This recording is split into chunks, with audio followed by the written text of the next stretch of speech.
Continuing our discussion of heap buffer overflows with Windows, I wanted to look at another slightly more complicated program. Now, in this program, we are going to use three buffers. So it starts out the same. I'm going to create a heap. I have 3 pointers. I allocate 16 bytes into buffer 1. Then I allocate 16 bytes into buffer 2. Then I'm going to free buffer 2.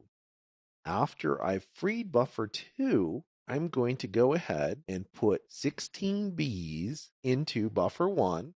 The 16 Bs should completely fill that buffer. And we talked about the look-aside list. And we said for the look-aside list, we have 8 bytes.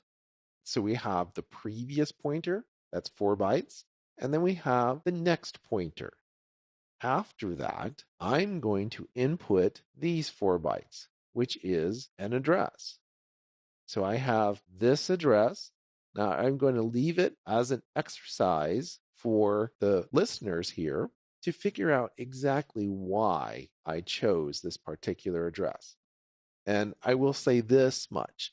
This address is specific to the version of Windows that's being run, also to the service pack. We'll talk a little bit more about that later. I don't want to give away the plot just yet. So here we have the address. Now, remember that this is stored in little endian format. So because it's stored in little endian format, you need to read it backwards. So this address is actually 71AB400A.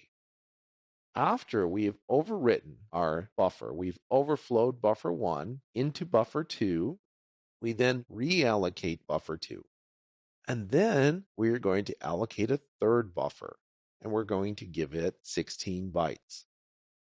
Now, these bytes that I've input here are actually some shell code I downloaded from Shellstorm that is appropriate to this particular version of Windows. After I copy my shellcode into the third buffer, I'm going to call free on that buffer, free on buffer 2, and free on buffer 1.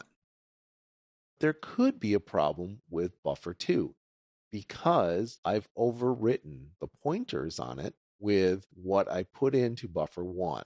And there's a reason why I chose a particular address. And then I call free on buffer 1 and I return 0. All right, so we are going to take a quick break. And when we come back, we will look at this inside of the Immunity Debugger.